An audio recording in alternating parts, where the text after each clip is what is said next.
section with England coach Simon Amor. If you would like to ask him a question, please raise your virtual hand, as I think Chris has arranged recording permission for you all. Russ, we will come to you first. Okay, thanks. Cheers, shot. Thanks, Catherine. Hi, Simon. Russell from TalkSport here. Good to speak to you, mate. First of all, just tell us a little bit about Wayne Barnes coming into training and what hopefully you guys have gleaned penalty count-wise as we build up to the weekend.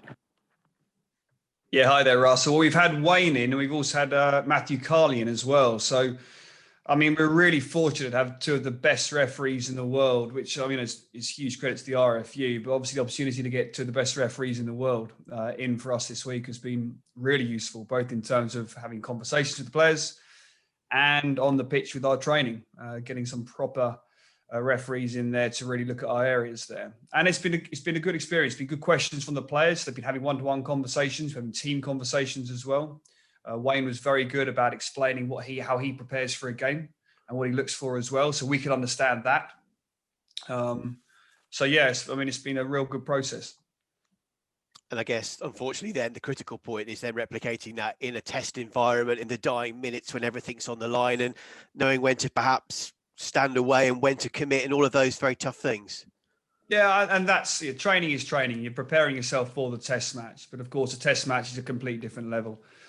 And all we can do is do our best in terms of educating players and keep on growing and learning. I mean, none of the errors or the penalties the guys give away are deliberate. You know, they're trying to do their absolute best, and we really want to play with physicality and intensity and be right on the edge. And sometimes we just tiptoe over it. So, you know, it's a good process both for the individual players, the team, and the coaches.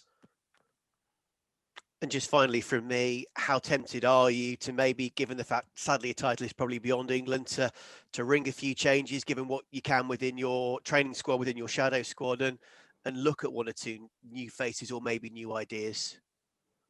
Well, selection's always Eddie's focus. Eddie drives that. But what's been pleasing is the response from everyone in the squad these last few days that they've been in since the Fallow week last week. The intent across the board from those that both played against Wales and those that missed out has been absolutely excellent. So really pleasing with the response.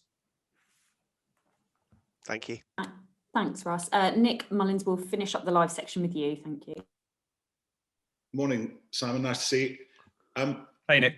What did you see in attack amidst it all in Cardiff that pleased you?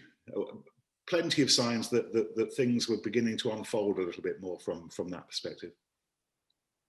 Yeah, it was an encouraging performance. I mean, where we were with Scotland, where we were well below our best, an improvement against Italy. And then really pleased with how we found some of the opportunities to get on some inside shoulders, attack some of the gaps, how we kept the ball alive.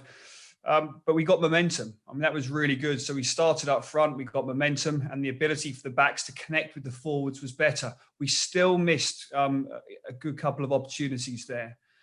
So it's still something that we are still working on. We can get a lot better on. But the connections between forwards and backs, finding gaps, finding shoulders, being much more decisive and intentful to carry through was a lot better.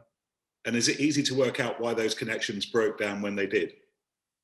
The game is a complex game, and the relationship and a connection between one player and another player is always different depending on who the players are. But the really pleasing piece was that the players were recognising the different pictures the defences were giving them, and that's the challenge, of course. And we know, again, coming up against France this weekend, that defensive picture will be different. So how do we adapt again to seeing those different pictures, those connections again? But it was a pleasing step forward. Can you just give us a simple idea of how that picture changes defensively? I mean, I know we've spoken a lot about Sean Edwards in the last couple of months, but in fundamental terms, what will you have to deal with on Saturday that maybe you didn't have in Cardiff?